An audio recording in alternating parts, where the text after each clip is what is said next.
नमस्कार दोस्तों, analyser app में आपका स्वागत है। अभिनंदन स्वीकार कीजिए। दोस्तों, हम छत्तीसगढ़ के भौतिक विभाजन पे चर्चा कर रहे थे। छत्तीसगढ़ के उच्चावच के आधार पर, समुद्र तल की ऊंचाई के आधार पर, चट्टानों की संरचना के आधार पर हमारे छत्तीसगढ़ को चार भौतिक प्रदेश में विभाजित किया गया है। कितने? तो चार। ठीक, जिसमें से दोस्तों पहला भौतिक प्रदेश है आपका पूर्वी बघेलखंड का पठार एवं दूसरा है जसपुर सामरी पाट प्रदेश। हम पूर्वी बघेलखंड के पठार और जसपुर सामरी पाट प्रदेश को बहुत ही बेहतरीन तरीके से पढ़ चुके हैं। उसके बाद दोस्तों हमारे छत्तीसगढ़ का सबसे बड़ा भौतिक प्रदेश महानदी बेसिन, जिसे महानदी का मैदान या छत्तीसगढ़ का मैदान भी कहा जाता है, और यही छत्तीसगढ़ का मैदान हमारे छत्तीसगढ़ का हृदय है जी, जिसे धान का कटोरा भी कहा जाता है। ठीक, चौथा हमारा भौतिक प्रदेश है दंडकारण्य का पठार। अब जितने भी भौतिक प्रदेश ना, उसमें से सबसे ज्यादा इंपॉर्टेंट भौतिक प्रदेश में बोलूं तो दंडकारण्य का पठार है जी। तो दंडकारण्य के पठार को हम बहुत ही ज्यादा डेप्थ में पढ़ेंगे, एक एक बारीकियों पे मैं चर्चा करूंगा। ठीक, तो दोस्तों ये हमारा अंतिम भौतिक विभाजन है छत्तीसगढ़ का दंडकारण्य का पठार। तो चार भौतिक प्रदेश में विभाजित किया गया है, ये बात आपको याद होना ही चाहिए। ठीक ना?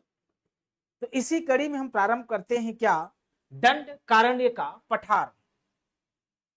अब दंडकारण्य का पठार में जब बोलूं तो इसका मतलब ये नहीं है कि दंडकारण्य का पठार कंप्लीट हमारे छत्तीसगढ़ में है।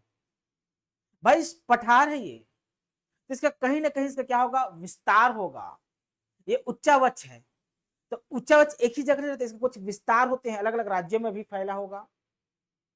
तो हम पहले बात करेंगे इस दंडकारण्य का पठार का विस्तार। तो भारत संघ में इसका विस्तार कहां कहां पर है, इस पे हम चर्चा करेंगे। पहली बात, ठीक, तो भारत संघ में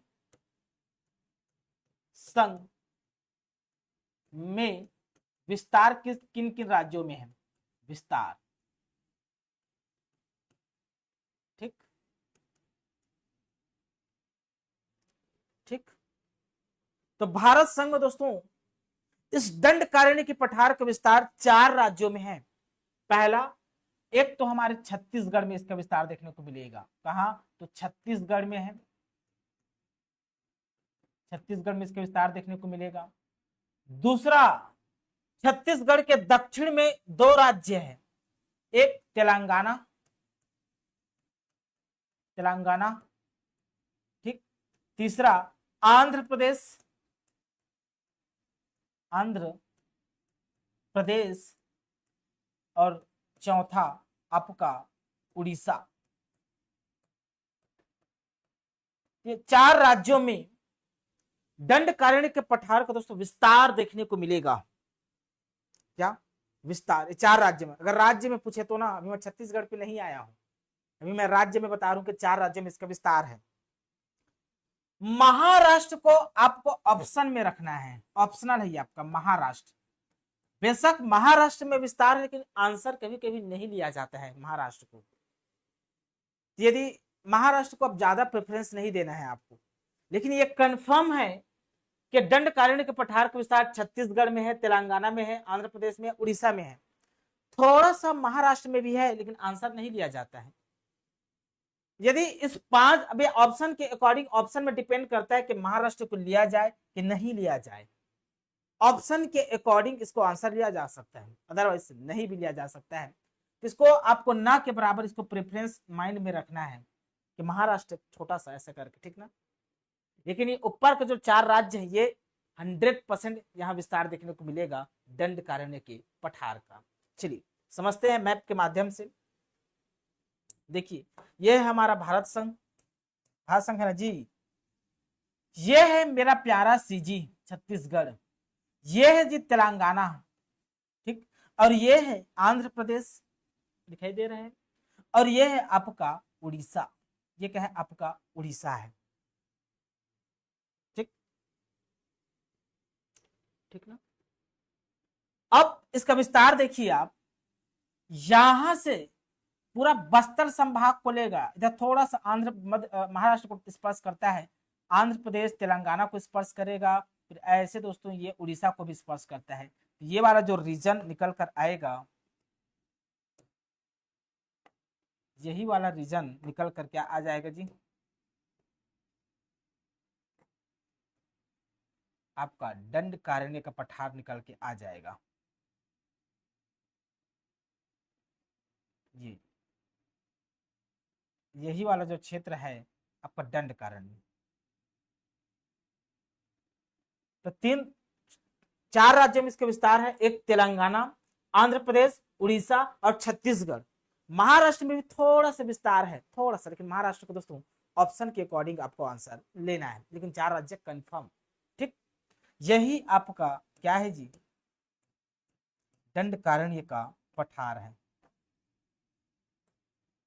लिख देता हूं, दंडकारण्य का पठार, यही दंडकारण्य का आपका पठार है, इस बात को नहीं भूलना है। अब इस दंडकारण्य के पठार के उत्तरी भाग, अब यहां से मैं ऐसे कट करूंगा, ऐसे कट करूंगा, तो इसका उत्तरी भाग में क्या है दोस्तों, हमारा छत्तीसगढ़ है। उत्तरी भाग में क्या है जी, छत्तीसगढ़ है। मतलब सबसे ज्यादा विस्तार कहां है, तो छत्तीसगढ़ में है। सबसे ज्यादा विस्तार कहां है जी, तो छत्तीसगढ़ में सबसे ज्यादा विस्तार है। ठीक, क्योंकि उत्तर में पूरा पूरा बस्तर संभाग को ले रहा है। चलिए इसी कड़ी में हम डिस्कस करते हैं, हमारे छत्तीसगढ़ में हम प्रवेश करते हैं अब इसी कड़ी में जी। चलिए समझते हैं, यह समझ में आ गया होगा। तो नेक्स्ट पॉइंट आपको इसके बारे में याद रखना है, क्या क्या बात आपको याद रखना है यहाँ पास, तो देखिए जो दंडकारण्य का पठार है ना, दंडकारण्य का जो पठार है, दंडकारण्य के पठार का, ये लिखिए कि पठार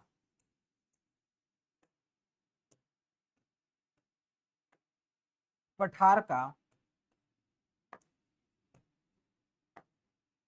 उत्तरी भाग, उत्तरी भाग में छत्तीसगढ़ है जी। उत्तरी भाग छत्तीसगढ़, छत्तीसगढ़ में स्थित है। तो दंडकारण्य के पठार के उत्तरी भाग में पूरा छत्तीसगढ़ स्थित है, पूरा छत्तीसगढ़ नहीं, छत्तीसगढ़ के बस्तर संभाग स्थित है इस दंडकारण्य पठार के उत्तरी हिस्सा में। ठीक ना। अब ये जो दंडकारण्य का जो पठार है ना, तो सबसे ज्यादा विस्तार, सबसे ज्यादा विस्तार, सबसे ज्यादा विस्तार कहां है, तो दक्षिणी छत्तीसगढ़ में है। दक्षिणी छत्तीसगढ़, दक्षिणी छत्तीसगढ़ को ही बस्तर संभाग कहा जाता है, बस्तर संभाग कहा जाता है। तो दक्षिणी छत्तीसगढ़ में सबसे ज्यादा आपको विस्तार दिखने को मिलेगा, पूरा पूरा बस्तर संभाग इसमें शामिल है। ठीक, तो चलिए छत्तीसगढ़ में इसके विस्तार को हम समझते हैं कि कहां कहां छत्तीसगढ़ में इसका विस्तार है जी। ठीक, ये वाला सेक्शन आपको समझ में आ गया होगा। तो चलिए छत्तीसगढ़ में इसके विस्तार को हम पढ़ते हैं। ठीक, साइड करता हूं इसको। ठीक, समझ में आ गया होगा वाला पॉइंट। तो और मैं साइड कर देता हूँ, ऐसे छोटा कर देता हूँ जी, इधर ऐसे। ठीक, चलिए अब हम बात करते हैं छत्तीसगढ़ में इसका विस्तार कहाँ का है।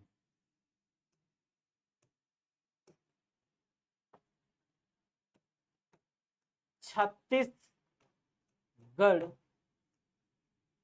में विस्तार कहाँ कहाँ है, आपको पढ़ना है भाई, छत्तीसगढ़ में इसके विस्तार को ही पढ़ना है मेन इंपॉर्टेंट। तो कहाँ कहाँ है, ठीक, छत्तीसगढ़ में विस्तार किसका, तो दंडकारण्य के पठार का छत्तीसगढ़ में विस्तार कहाँ कहाँ है, ठीक। तो आपको विस्तार पूछे तो पूरा बस्तर संभाग को ले लेना है, बस्तर, पूरा कंप्लीट बस्तर संभाग ना, और इसमें प्लस करना है, प्लस ऐसे प्लस, अभी मैप के माध्यम से समझेंगे। कंप्लीट बस्तर संभाग में इसका विस्तार देखने को मिलेगा, प्लस एक नया जिला बना है मोहला मानपुर अंबागढ़ चौकी। राजनांदगांव के दक्षिण में एक नया जिला बना है मोहला मानपुर अंबागढ़ चौकी। इस जिले के नाम मोहला तहसील को लेना है आपको। कौन से तहसील को, तो मोहला तहसील, तो प्लस मोहला तहसील, तहसील मोहला तहसील में इसका विस्तार देखने को मिलेगा, ठीक। तो छत्तीसगढ़ में इस दंडकारण्य के पठार का विस्तार कंप्लीट बस्तर संभाग प्लस मोहला मानपुर अंबागढ़ चौकी जिला के मोहला तहसील तक इसका विस्तार है, अर्थात 8 जिलों में इसका विस्तार है जी, 8 जिलों में। अब 8 जिले कौन कौन से हैं, तो बस्तर संभाग के 7 जिले को आपको शामिल करना है। एक खुद बस्तर जिला, दूसरा कोंडागांव जिला, कोंडा गांव में भी इसका विस्तार है, तीसरा आपका दोस्तों नारायणपुर, नारायणपुर में इसका विस्तार है, और आपका दोस्तों चौथा कांकेर जिला में इसका विस्तार है जी, कांकेर में इसका विस्तार है, और आपका लिखिए पांचवा बीजापुर में इसका विस्तार है, बीजापुर में इसका विस्तार है। लिखिए आप छठवा दंतेवाड़ा में इसका विस्तार है, दंतेवाड़ा में इसका विस्तार है। देखिए सातवां कहा, तो सुकमा में भी इसका विस्तार है जी, सुकमा में भी इसका विस्तार है। तो बस्तर संभाग में 7 जिले आते हैं। इस 7 जिलों में दंडकारण्य के पठार का क्या है, विस्तार देखने को मिलेगा। प्लस एक 8वां जिला भी है, प्लस 8वां जिला के रूप में आपको क्या लेना है, या 8वां जिला मैं लिख रहा हूं प्लस करके, मोहला मानपुर अंबागढ़ चौकी, मोहला मानपुर अंबागढ़ चौकी, अंबागढ़ चौकी। अब देखिए ये सातों के सातों जिला तो बस्तर संभाग का जिला है, लेकिन मोहला मानपुर अंबागढ़ चौकी दुर्ग संभाग का जिला है। ये 2 संभाग को भी स्पर्श कर रहा है कि नहीं कर रहा है, कर रहा है। मतलब दंडकारण्य के पठार छत्तीसगढ़ के 2 संभाग को स्पर्श करता है। कितने संभाग को, 2। एक बस्तर संभाग को स्पर्श करेगा, कंप्लीट बस्तर संभाग, और थोड़ा सा चिटिकन दुर्ग संभाग को स्पर्श करेगा, वो भी दुर्ग संभाग के मोहला मानपुर अंबागढ़ चौकी के सिर्फ मोहला तहसील को क्या करता है, स्पर्श करता है, सिर्फ मोहला तहसील। तो कुल मिला के 8 जिले में इसका विस्तार देखने को मिलेगा। कहीं से भी क्वेश्चन घुमा कर पूछा जा सकता है आपसे, किसी भी तरह से पूछा जा सकता है, ठीक ना। तो चलिए समझते हैं मैप के माध्यम से कहां कहां इसका विस्तार है जी हमारे छत्तीसगढ़ में। मैप के माध्यम से इसको अच्छे से समझ लेते हैं ताकि आपको दिक्कत ना हो, ठीक। देखिए आते हैं हम बस्तर संभाग में मेरे प्यारे बच्चों।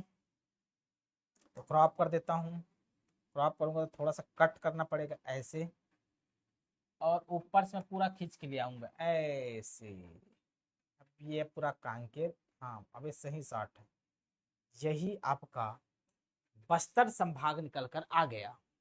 यही आपका क्या है जी, बस्तर संभाग है जी, बस्तर संभाग, ठीक। अब यही को आपको समझना है कि कहां कहां इसका विस्तार। तो इसके लिए मैं कलर ले लेता हूं, ब्लैक कलर कर देता हूं, कहां कहां इसका विस्तार है इसको समझने के लिए, ठीक। देखिए पूरा पूरा बस्तर संभाग है, तो ये वाला जो क्षेत्र है दोस्तों, ये मोहला तहसील है। इस मोहला तहसील को पूरा लेना है आपको। मोहला तहसील को पूरा ले लिया मैं। मोहला तहसील को मैं पूरा ले लिया। इसी मोहला तहसील से लगा हुआ इसके दक्षिण साइड में, दक्षिण पूर्वी हिस्सा में कांकेर है, तो पूरा कांकेर को मैं कंप्लीट ले लूंगा। इसको जी, कांकेर को मैं कंप्लीट ले लूंगा। ये देख, कांकेर को मैं ले लिया कंप्लीट। ठीक, कांकेर को लिया। अब इसमें ना कांकेर को लिया मैं, ये दूसरे जिला को नहीं लेना है ना, सिर्फ कांकेर को लेना है। यहाँ पास पता चल रहा धमतरी को ले लिए, धमतरी इसका हिस्सा नहीं है ना। नारायणपुर को ले लिया मैं। ठीक, नारायणपुर को ले लिया। इसके उप विभाग को भी हम क्लासिफाइड करेंगे। पहले आप, मैं एक एक चीज को बताता हूँ, शॉर्टकट मेरा आदत नहीं है जी। देखिए, ये पूरा पूरा बीजापुर ले लिया मैं। सबसे बड़ा जिला हमारे छत्तीसगढ़ का क्या है जी? बीजापुर है जी। ये देखिए कितना बड़ा जिला है बीजापुर, सबसे बड़ा जिला भाई छत्तीसगढ़ का। छत्तीसगढ़ का सबसे बड़ा जिला है बीजापुर। ठीक, यह पूरा हिस्सा बीजापुर ही है, तो बीजापुर को ले लिया। ये आपका बन रहा है क्या? दंडकारण्य का पठार बन रहा है जी। ये पूरा पूरा पूरा सुकमा ले लिया मैं, पूरा पूरा सुकमा ले लिया मैं।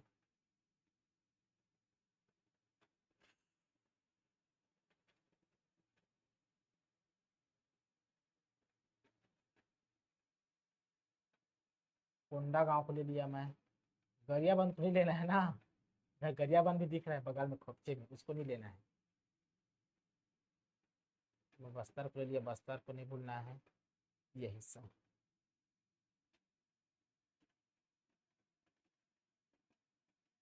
यही आपका दंडकारण्य का पठार निकल कर आ जाएगा जी।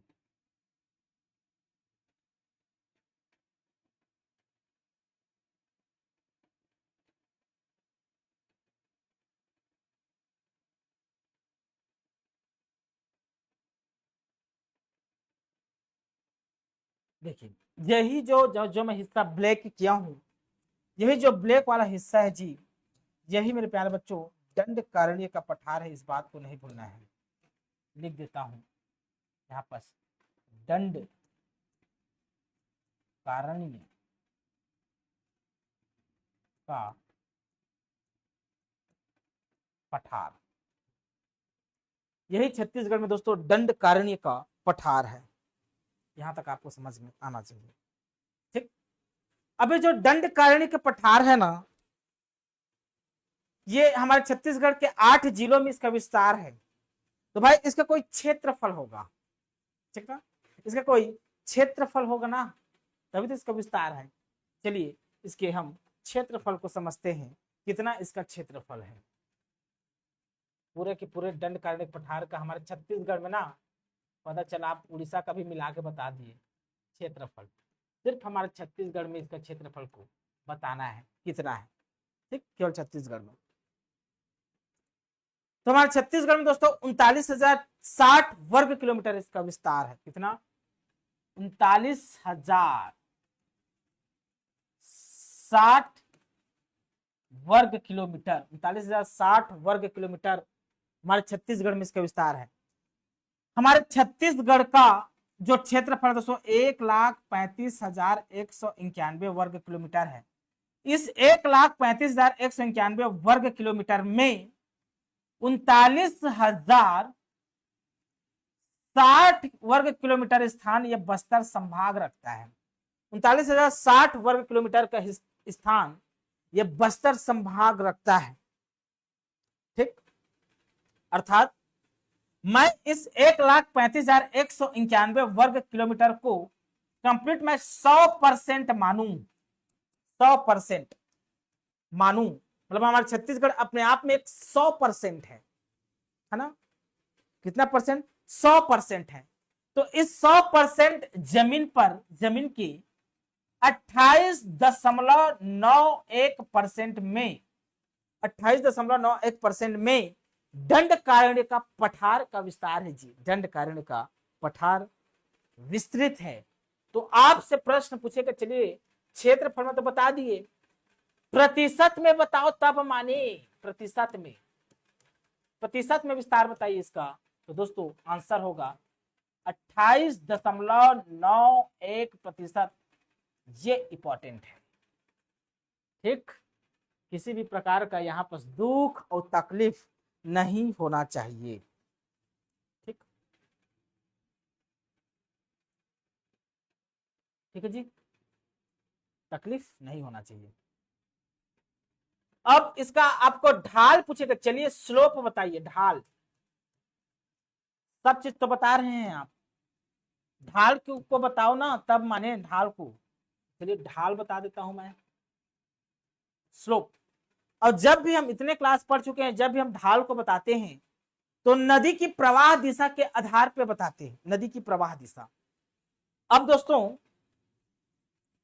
इस दंडकारण्य के पठार में ज्यादातर जो नदी है ना वो दक्षिण की ओर प्रवाहित होती है। जैसे ये दिशा है, ये आपका नॉर्थ है, ये साउथ है, ये ईस्ट है, ये वेस्ट है। तो ज्यादातर नदी दोस्तों, ज्यादातर नदी दक्षिण को, सबरी ज्यादातर नदी है ये दक्षिण की ओर प्रवाहित होती है, गोदावरी नदी में जाके विलीन हो जाती है। इसके नीचे से गोदावरी नदी प्रवाहित हो रही है, ऐसे इसे स्पर्श करते हुए गोदावरी नदी, तो इसी में जाके सब आके मिलते हैं। तो इसका कायदे से इसका ढाल मैं बोलूं तो दक्षिण की ओर हो सकता है, लेकिन आंसर आपका दक्षिण पश्चिम भी लिया जा सकता है, क्योंकि यहाँ की एक प्रमुख नदी है जिस पठार के बीचों बीच बहती है, ऐसे बीचों बीच पठार से ऐसे ऐसे। ये नाम है इसका इंद्रावती नदी। इसी का नाम है जी क्या, इंद्रावती।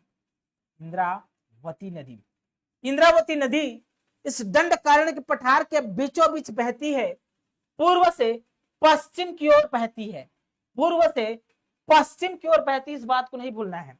तो इसका ढाल हम बोल सकते हैं दक्षिण पश्चिम होगा, ये इसका ढाल होगा, ये ऐसा, क्योंकि ऐसे गया फिर ऐसे आया, तो इसका ढाल क्या हो जाएगी जी आपका साउथ वेस्ट होगा, दक्षिण पश्चिम होगा। ढाल क्या हो सकता है, दक्षिण पश्चिम, ठीक। तो दोनों चीज बता रहा हूं आपको मैं, कंसेप्ट क्या क्या क्लियर करना चाहता हूं, इस चीज को आपको समझना है जी, ठीक ना। तो चलिए ढाल में पहला प्रेफरेंस आपको दक्षिण ही लेना है, दक्षिण। मान लो ऑप्शन में दक्षिण नहीं है तो दक्षिण पश्चिम ले सकते हैं आप, दक्षिण पश्चिम ले सकते हैं, क्या दक्षिण पश्चिम भी लिया जा सकता है, ठीक।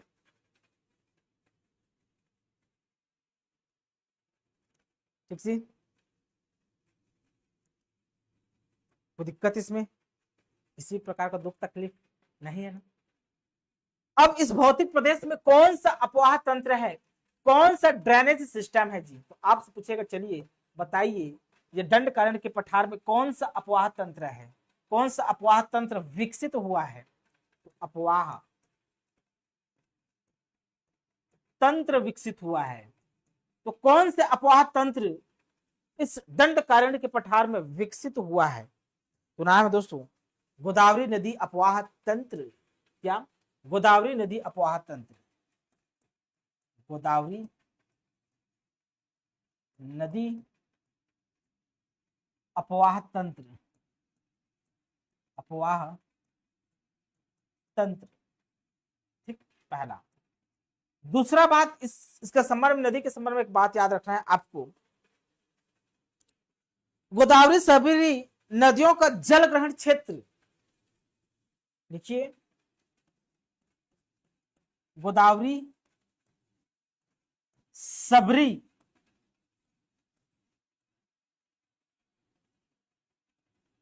सबरी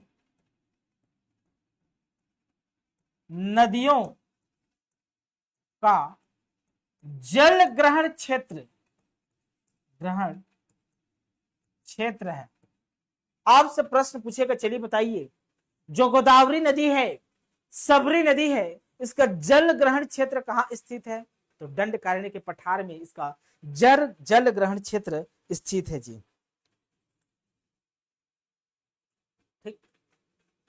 अब इस दंडकारण्य के पठार में दोस्तों कुछ प्रमुख नदी है, कुछ प्रमुख नदी है जी। चलिए प्रमुख नदी के बारे में हम चर्चा करते हैं। प्रमुख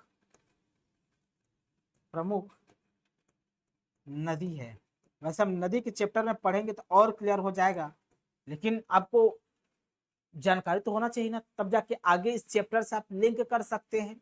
अब अपवाह तंत्र पढ़ेंगे तो इस चैप्टर से आप लिंक कर पाएंगे। हमारे दोनों को मिक्स करके क्वेश्चन पूछा तो आप सॉल्व कर पाएंगे। जैसे यूपीएससी का पैटर्न रहा है, एक चैप्टर को दूसरे चैप्टर से कनेक्ट करके क्वेश्चन पूछा जाता है यूपीएससी में, ठीक ना। तो देखिए प्रमुख नदी, सबसे प्रमुख नदी इस दंडकारण्य के पठार का इंद्रावती नदी है जी। क्या? इंद्रावती नदी है। क्या है? इंद्रावती नदी, इस बात को नहीं भूलना है। अब इंद्रावती नदी है ना, ये इंद्रावती नदी मेरे प्यारे बच्चों, इसके बारे में कुछ इंफॉर्मेशन यहां बता देता हूं। ये दंडकारण्य के पठार के मध्य में बीचों बीच पूर्व से पश्चिम की ओर बहती है। तो लिखिए दंडकारण्य के पठार में, यह दंडकारण्य के पठार की, दंडकारण्य के पठार की मध्य पढ़ चुके हैं, मध्य में अभी मैं महानदी, क्या याद रखना है? मध्य में। दिशा पूछेगा आपसे तो पूर्व से होकर, पूर्व से पश्चिम की ओर प्रवाहित होती है, की ओर प्रवाहित होती है। तो पूर्व से पश्चिम की ओर यह नदी दोस्तों दंडकारण्य को दो भाग में डिवाइड करते हुए इसके बीचों बीच प्रवाहित होती है। ठीक, इस बात को आपको नहीं भूलना है, ठीक ना। इसलिए दोस्तों इस इंद्रावती नदी को, अब ज्यादातर यहाँ आसपास के जो खेत हैं इसी नदी से सिंचित किए जाते हैं। मतलब जो बस्तर वासियों का जीवन यापन इस इंद्रावती नदी पर निर्भर है। ज्यादातर लोगों का जो जीवन यापन है इस इंद्रावती नदी पर ही निर्भर है। इसलिए इस इंद्रावती नदी को बस्तर की जीवन रेखा, बस्तर की जीवन रेखा कहते हैं। जीवन रेखा या दंडकारण्य का जीवन रेखा,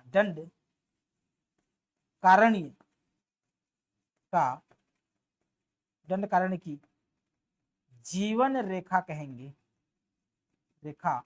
कहेंगे, ठीक ना। या दंडकारण्य का सबसे प्रमुख नदी आपसे पूछे तो इंद्रावती नदी आंसर आपको लेना है, ठीक है जी। अब अन्य प्रमुख नदी में आपसे प्रश्न पूछा जा सकता है। चलिए इंद्रावती सबसे प्रमुख नदी है, अन्य कौन कौन से प्रमुख नदी है? तो दोस्तों दूसरा आपको याद रखना है कोटरी नदी। क्या? कोटरी। इसी कोटरी नदी को परलकोट नदी भी कहा जाता है। क्या? परलकोट। ये कोटरी नदी है दोस्तों, कांकेर में स्थित है, कांकेर बेसिन में। मतलब कांकेर बेसिन का जो निर्माण हुआ है ना वो कोटरी नदी के कारण हुआ है। तो आपसे कोटरी नदी का दिशा पूछेगा दंडकारण्य के पठार की, तो दंडकारण्य के पठार के सापेक्ष इस कोटरी नदी का दिशा है। कांकेर उत्तर में है और पश्चिम में है, तो ये नदी भी दोस्तों उत्तर पश्चिम होगा, उत्तर पश्चिम में है। कहा? तो उत्तर पश्चिम में दोस्तों आपका कोटरी नदी है जी।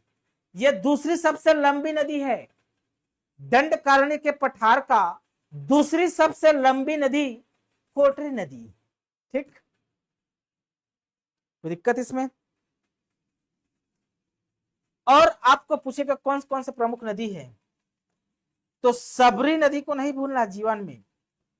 सबरी नदी प्रमुख नदी है। तीसरा, डंकनी शंखनी नदी को नहीं भूलना है। हमारे छत्तीसगढ़ का सबसे गंदा नदी, सबसे बदसूरत नदी, सबसे प्रदूषित नदी डंकनी शंखनी नदी, और इसी के तट में दंतेश्वरी मंदिर स्थित है। तो डंकनी शंखनी नदी, डंकनी शंखनी नदी, तो डंकनी शंखनी नदी दोस्तों हमारे छत्तीसगढ़ की सबसे प्रदूषित नदी है। इसी के संगम में दंतेश्वरी मंदिर स्थित है, दंतेवाड़ा में। अब ये इस दंडकारण्य पठार की दोस्तों एक प्रमुख नदी है। ठीक, एक और फेमस नदी आपको याद रखना है इस क्षेत्र में, इसके क्षेत्र में एक और फेमस यहां लिख देता हूं दोस्तों, नारंगी नदी है जी। क्या? नारंगी नदी है, इस बात को आपको नहीं भूलना है, नारंगी नदी। ठीक, यहां तक आपका याद हो गया होगा। किसी भी प्रकार का दुख तकलीफ नहीं हुआ होगा, आशा करता हूं और मान के चलता हूं मैं। प्रमुख नदी को पढ़ चुकी है। ठीक, अब इस भौतिक प्रदेश में, इस दंडकारण्य के पठार में प्रमुख चोटी भी होगा। क्या? प्रमुख चोटी भी होगा। तो सबसे ऊंची चोटी क्या है इस क्षेत्र की? ऊंची ऊंची चोटी पूछेगा आपसे, चलिए बताइए, ऊंची चोटी बताइए। ठीक, ऊंची चोटी बताना है आपको। तो ऊंची चोटी दोस्तों इस दंडकारण्य के पठार का ऊंची चोटी आपसे पूछेगा तो बोलेंगे नंदी राज है सर, नंदी राज। हाइट कितना है पूछेगा आपसे, इसका हाइट बताइए। चलिए नंदी राज तो बता दिए, हाइट बताइए। तो 1210 मीटर इसका हाइट है, इस बात को आपको नहीं भूलना है। 1210 मीटर इसका क्या है जी? हाइट है, नंदीराज। तो दंडकारण्य के पठार का सबसे ऊंची चोटी आपसे पूछेगा तो नंदीराज। अब इसके बारे में दो इंफॉर्मेशन आपको याद रखना है, दो इंफॉर्मेशन इस नंदीराज के बारे में आपको दो इंफॉर्मेशन आपको याद रखना है। क्या क्या इंफॉर्मेशन है? तो पहली इंफॉर्मेशन आपको याद रखना है कि जो नंदीराज है ना, ये दक्षिण छत्तीसगढ़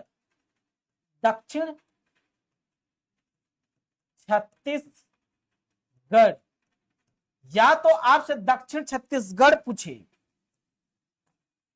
या दंडकारण्य पूछे, दंडकारण्य क्षेत्र का सबसे ऊंची चोटी है, सबसे ऊंची चोटी है। यदि आपसे पूछे कि चलिए बताइए दक्षिण छत्तीसगढ़ का सबसे ऊंची चोटी क्या है, तो नंदीराज पर्वत है, हाइट 1210। इस दंडकारण्य क्षेत्र के सबसे ऊंची चोटी क्या है, तो नंदीराज पर्वत है, हाइट 1210 मीटर। दूसरा इंफॉर्मेशन आपको याद रखना है इसके संबंध में।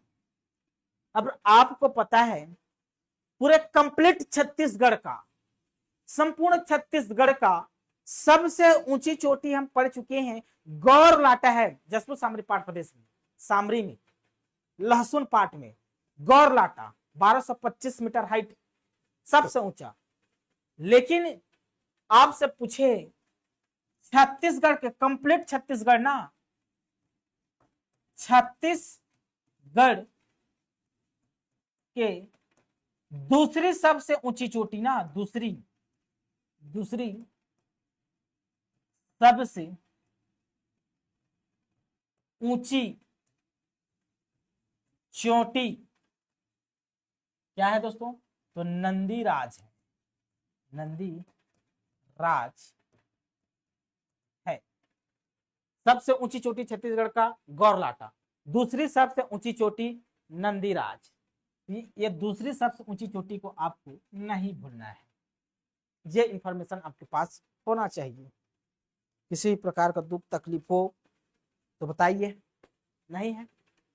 अब है ये नंदीराज कहाँ है जी, कहाँ है?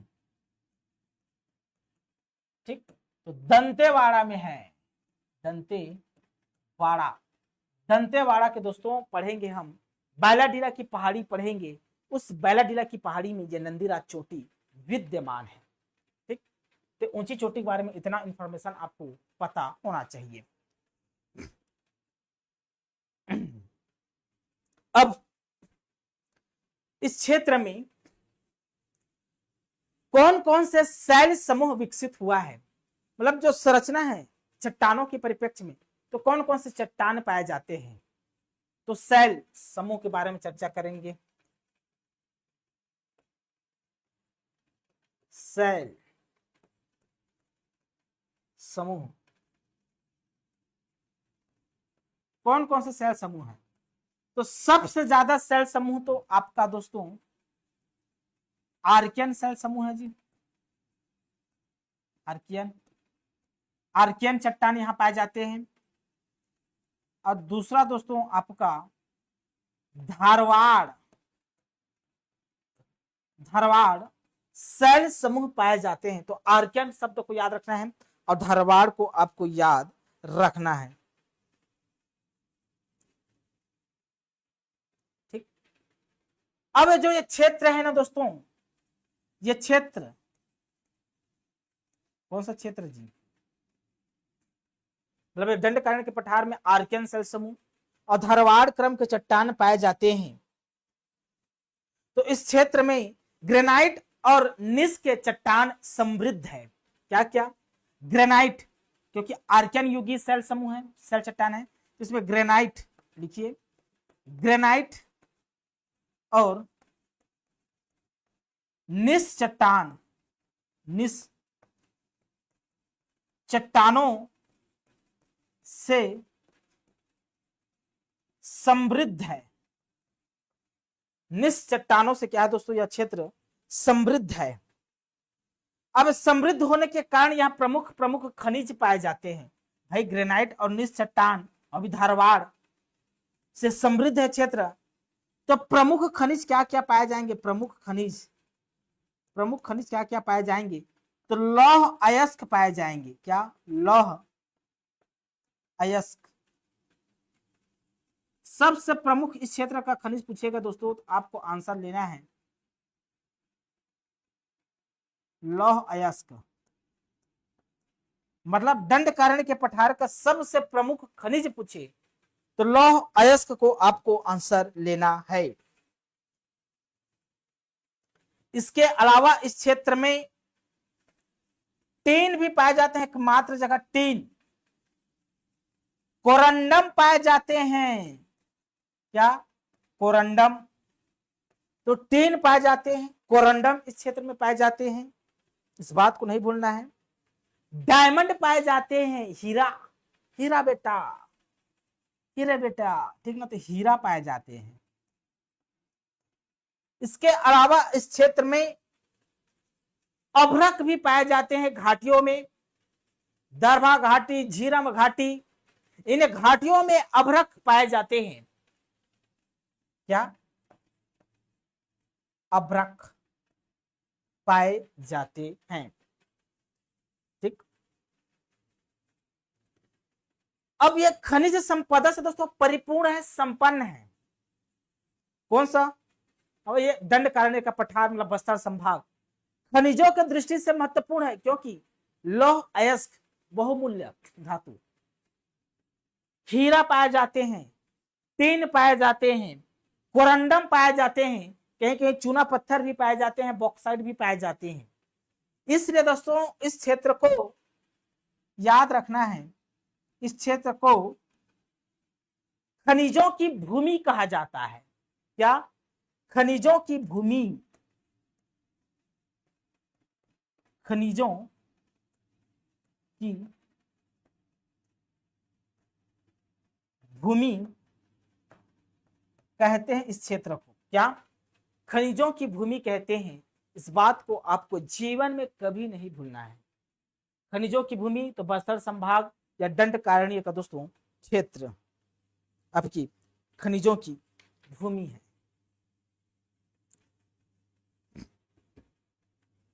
तो यहां तक इंफॉर्मेशन आपको पता चल गया होगा। स्क्रीनशॉट लीजिए ताकि मैं आगे बढ़ूं। ठीक, चलिए स्क्रीनशॉट ले लीजिए। चलिए आगे बढ़ते हैं। अब इस क्षेत्र में वन, कौन से वन पाए जाएंगे? वन, कौन सा वन पाए जाएंगे?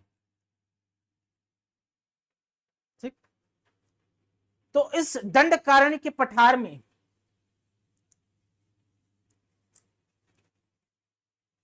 ठीक, इस दंडकारण्य के पठार में साल वन की अधिकता है। क्या? साल वन की क्या है जी? अधिकता, अधिकता है।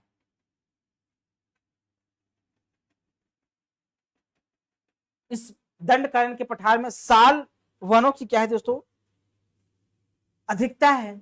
इसलिए इस बस्तर को, किसको? इस बस्तर को साल वनों का द्वीप कहा जाता है। क्या? साल वनों का द्वीप कहा जाता है जी। इस बात को नहीं भूलना है, द्वीप कहते हैं, कहा जाता है। साल वनों का द्वीप बस्तर को या इस दंडकारण्य के पठार को। ठीक, ठीक है जी।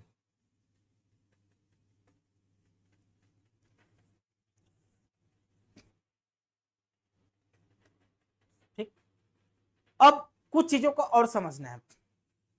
ये जो दंडकारण्य का पठार है ना, एक बात इंपॉर्टेंट चीज है, आपसे पूछेगा कैसा पठार है ये, कैसा पठार है, कौन सा? तो दंडकारण्य का पठार आपसे पूछेगा कैसा पठार है। तो ये जो पठार है ये तरंगित पठार है। क्या? तरंगित,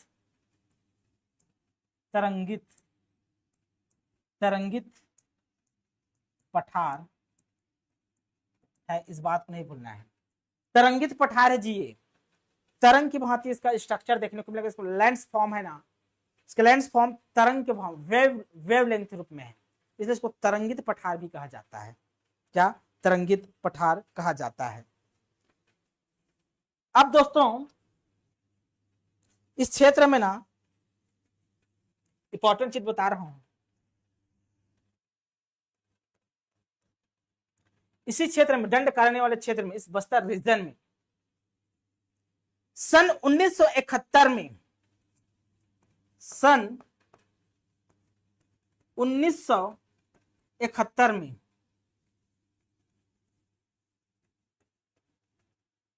एक परियोजना चलाया गया था भारत सरकार के द्वारा ना। 1971 में तो छत्तीसगढ़ सरकार बना ही नहीं था, मध्य प्रदेश का हिस्सा था। तो 1971 में इस क्षेत्र में भारत सरकार के द्वारा एक परियोजना चलाया गया था जिसे दंडकारण्य परियोजना कहते हैं। दंडकारण्य परियोजना कहते हैं, परियोजना। तो आपसे पूछेगा ये दंडकारण्य परियोजना संबंधित है, तो बस्तर संभाग से संबंधित है, दंडकारण्य क्षेत्र से संबंधित है। कब चलाया गया था? तो 1971 में चलाया गया था। किसके द्वारा चलाया गया था? तो भारत सरकार के द्वारा चलाया गया था। क्यों चलाया गया था? तो दोस्तों आपको पता है पहले 1947 में हमारे देश का पार्टीशन होता है, तो पाकिस्तान बनता है और भारत बनता है। तो भारत तो आप सभी जानते हैं, लेकिन पाकिस्तान दो हिस्सों में बटा हुआ था। जैसे यह है आपका भारत, यहां पास है दोस्तों, यहां पास जो है ना, यहां पास ये है पश्चिमी पाकिस्तान, पश्चिमी पाकिस्तान, ये क्या है आपका पश्चिमी पाकिस्तान। और यहां पास दोस्तों जो हिस्सा था ये है आपका पूर्वी पाकिस्तान, पूर्वी पाकिस्तान। ये पश्चिमी पाकिस्तान जो आज का पाकिस्तान है, पश्चिमी पाकिस्तान आज का पाकिस्तान है। ये दोस्तों पूर्वी पाकिस्तान जो आज का बांग्लादेश है जी, क्या आज का बांग्लादेश है, बांग्लादेश है। पहले ये पूर्वी पाकिस्तान कहलाता था। 1971 में बांग्लादेश एक स्वतंत्र गणराज्य बनता है, बांग्लादेश स्वतंत्र होता है। मतलब इस पूर्वी पाकिस्तान पहले इस पश्चिमी पाकिस्तान का हिस्सा हुआ करता था। मतलब इसमें शासन, इस पूर्वी पाकिस्तान पे नियंत्रण किसका था, तो पश्चिमी पाकिस्तान का नियंत्रण था। यह पूर्वी पाकिस्तान स्वतंत्र होना चाहता था, भारत सरकार ने इसका समर्थन भी किया। तो क्या हुआ, इस पश्चिमी पाकिस्तान ने, इस पश्चिमी पाकिस्तान ने इस पूर्वी पाकिस्तान में एक ऑपरेशन चलाया, एक ऑपरेशन, उसका नाम है, जैसे आज के समय पाकिस्तान पे हमने दोस्तों ऑपरेशन सिंदूर चलाए हैं ना, उसी प्रकार 1971 में पश्चिमी पाकिस्तान ने पूर्वी पाकिस्तान में एक ऑपरेशन चलाया था। नाम है operation search light, operation search light. ठीक, यहां मुक्ति युद्ध हुआ था, इस पूर्वी पाकिस्तान में एक मुक्ति युद्ध 1971 में छिड़ गया स्वतंत्र होने के लिए। तो पश्चिमी पाकिस्तान ने यहां पास ऑपरेशन सर्च लाइट चला दिया।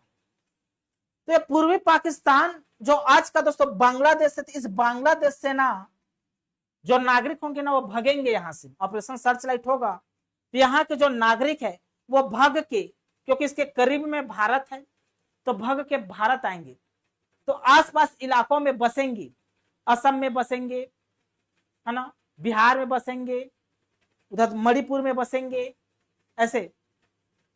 लेकिन बहुत सारे आबादी है, तो कुछ लोगों को, बांग्लादेश के कुछ लोगों को भारत सरकार ने 1971 में एक परियोजना चलाकर, प्रोजेक्ट चलाकर, दंडकारण्य प्रोजेक्ट, दंडकारण्य परियोजना के माध्यम से इस दंडकारण्य क्षेत्र में बसाया गया था।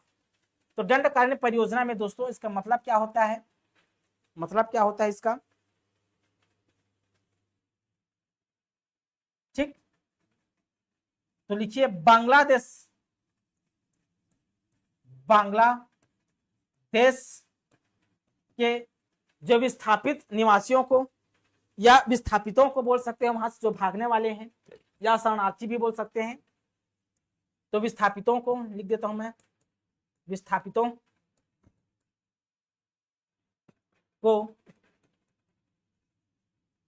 को इस दंडकारण्य क्षेत्र में बसाया गया था, दंडकारण्य क्षेत्र में बसाया गया था। कब बसाया गया था, तो 1971 में। किस प्रोजेक्ट के माध्यम से, तो दंडकारण्य परियोजना के माध्यम से इस दंडकारण्य क्षेत्र में बसाया गया था।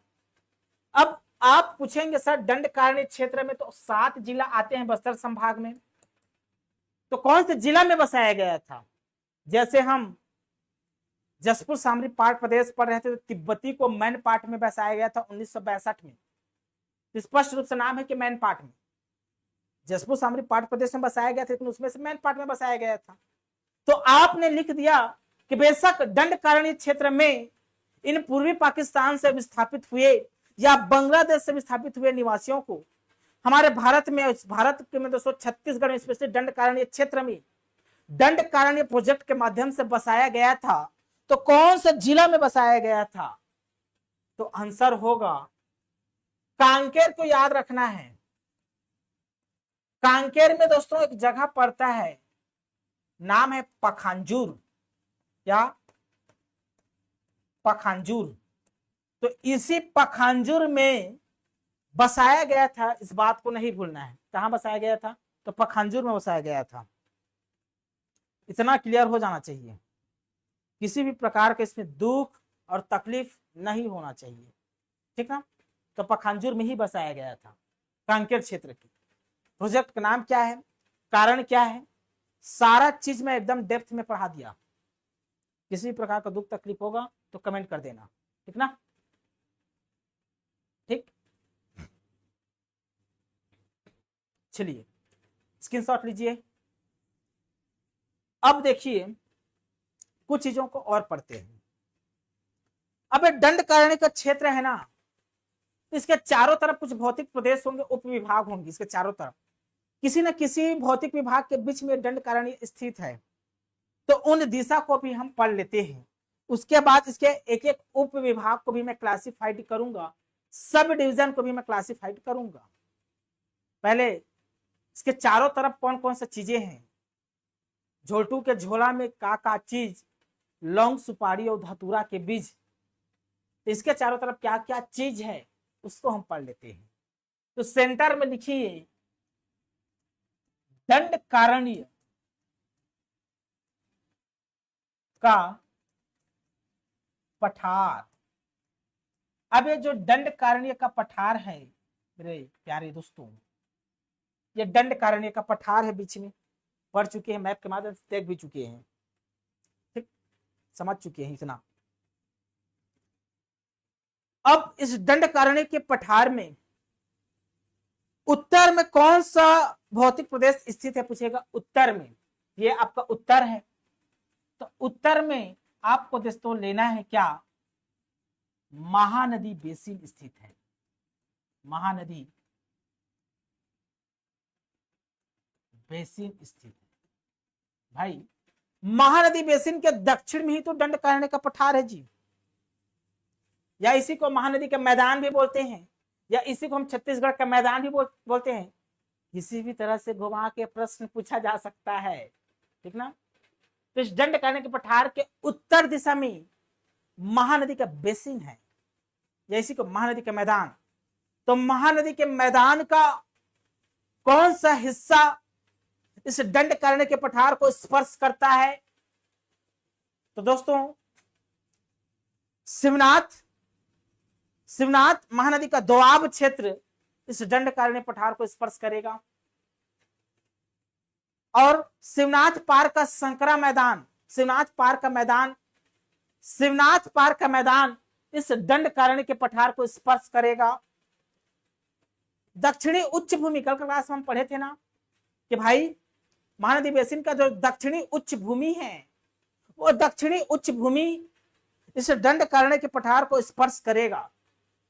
पूर्वी उच्च भूमि का कुछ हिस्सा, सिहावा वाला क्षेत्र का कुछ हिस्सा उसको स्पर्श करेगा, अलग करेगा, ठीक। ये पता है आपको कि महानदी बेसिन है उत्तर में, या छत्तीसगढ़ का मैदान है। दक्षिण में क्या है, दक्षिण क्या है, उत्तर को तो आप बता दिए, अब इसका दक्षिण में क्या है जी। तो दक्षिण में इस दंडकारण्य के पठार के दक्षिण में है गोदावरी घाटी है। क्या? गोदावरी घाटी है। यह गोदावरी घाटी गोदावरी नदी, गोदावरी एवं गोदावरी की सहायक नदियों से विकसित हुआ है। दक्षिण में है दंडकारण्य पठार के, ठीक ठीक। अब इसके पूर्व में क्या है जी, पूर्व में, तो पूर्व में दो चीज है, पूर्व में दो चीज है। एक आपको याद रखना है, उड़ीसा का कोरापुट पठार, उड़ीसा में एक जगह है कोरापुट, तो उड़ीसा में एक जगह है क्या, कोरापुट, कोरापुट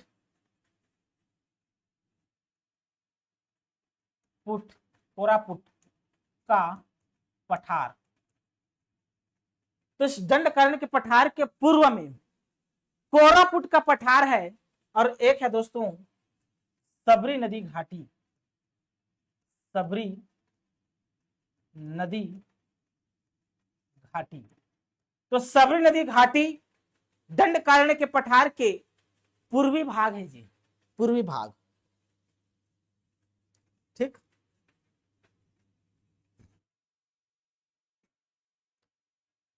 पश्चिम में क्या है, पश्चिम में तो वेन गंगा नदी है, वेन गंगा नदी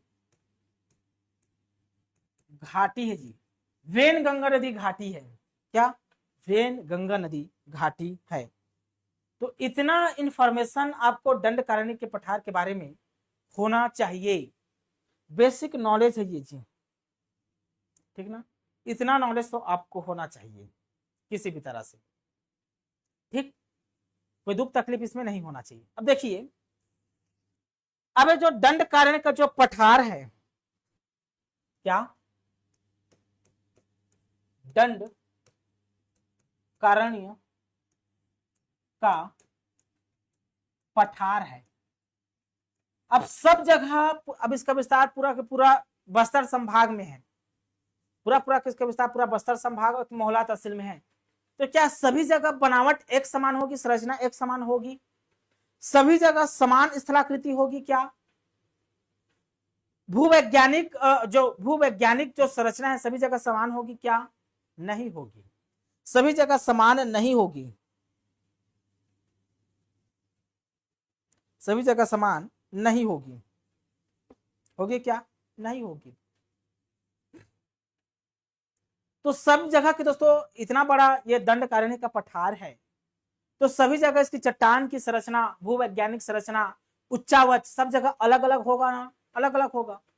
तो अलग अलग होने के कारण इसे और 5 उप विभागों में वर्गीकृत किया जाता है, सब क्लासिफाइड का क्या किया जाता है जी, क्या 5 अलग अलग उप विभागों में। तो जो दंडकारण्य पठार का उप विभाग है, उप विभाग, यही उप विभाग आपको पता होना चाहिए। तो पहला उप विभाग आपको पता होना चाहिए, क्या है, कांकेर बेसिन। क्या है जी, कांकेर बेसिन पहला उप विभाग, जो कि कांकेर और आपका मोहला तहसील के आसपास पड़ेगा, कांकेर बेसिन। इसी कांकेर बेसिन को कोटरी महानदी का मैदान भी कहा जाता है। इसी को दोस्तों कोटरी महानदी का मैदान कहा जाता है, कोटरी महानदी का मैदान कहा जाता है। चूंकि यह कांकेर बेसिन कोटरी एवं उसके सहायक नदियों द्वारा निर्मित है, इसलिए इस कांकेर बेसिन को कोटरी बेसिन भी कहते हैं। ठीक, पहला उपविभाग। आपको दूसरा उपविभाग की जानकारी होना ही चाहिए। दूसरा उपविभाग क्या, तो उत्तर पूर्वी पठार। क्या, उत्तर पूर्वी पठार की जानकारी होना चाहिए आपको। उत्तर पूर्वी पठार इसके उप विभाग हैं। तीसरा भी आपको जानकारी होना चाहिए, क्या क्या जानकारी जी, तो दक्षिण का पठार तीसरा उप विभाग है, दक्षिण का पठार, दक्षिण का पठार। अब यहां पर से ट्विस्ट है, ये जो उत्तर पूर्वी का पठार और ये दक्षिण पूर्वी का जो पठार है ना, इसी दोनों को पठार को मिलाकर उत्तर पूर्वी का पठार और दक्षिण के पठार को मिलाकर कंप्लीट रूप से बस्तर का पठार कहा जाता है। क्या, बस्तर का पठार कहा जाएगा। तो बस्तर के पठार के 2 हिस्सा, एक उत्तर पूर्वी का पठार और दूसरा दक्षिण का पठार। राइट, यहां तक आपको कंप्लीट नॉलेज होना चाहिए। समझ में आ रहा है जी। चौथा इसका सब क्लासिफिकेशन है। चौथा इसी क्षेत्र में दोस्तों पाए जाएंगे आबूझमाड़ की पहाड़ियां। आबूझ माड़ की पहाड़ियां। आबूझमाड़ की पहाड़ियां दंडकारण्य के दोस्तों एक सब क्लासिफिकेशन है, उप विभाग है। ठीक, अब आपको पांचवा पता होना चाहिए। पांचवा इसका सब क्लासिफिकेशन है। पांचवा सब क्लासिफिकेशन आपको नॉलेज होना चाहिए। क्या नॉलेज होना चाहिए मेरे दोस्तों? गोदावरी सबरी का मैदान। क्या? गोदावरी सबरी, गोदावरी सबरी का मैदान। क्या? गोदावरी सबरी का मैदान। यह सब क्लासिफिकेशन है इसके। और इसी गोदावरी सबरी का मैदान को बस्तर का मैदान कहा जाता है जी। क्या? इसी का अन्य नाम है बस्तर का मैदान। ठीक ना? तो गोदावरी सबरी का मैदान, बस्तर का मैदान, यह इंपॉर्टेंट है, बस्तर का मैदान के नाम से भी दे सकता है। अब ये बस्तर का पठार है ना, ये बस्तर के पठार किससे मिलकर बनेगा देखिए, और बस्तर का मैदान किसे कहा जाता है ये देखिए। यहां से भी प्रश्न पूछा जा सकता है आपसे। तो किसी भी प्रकार का दोस्तों इसमें कंफ्यूजन नहीं होना चाहिए, किसी भी प्रकार के यहाँ पास दुख और तकलीफ नहीं होना चाहिए। तो कल से हम एक एक उप विभाग को उठाएंगे और बारी बारी से पढ़ते जाएंगे। ठीक ना? किसी भी प्रकार दोस्तों यहाँ पास दुख तकलीफ नहीं होना चाहिए जी। ठीक ना? तो कल के क्लास में हम कांकेर बेसिन, उत्तर पूर्वी पठार, दक्षिणी के पठार, इस सब टॉपिक पे चर्चा करेंगे। अभी के लिए बहुत बहुत धन्यवाद। Thank you.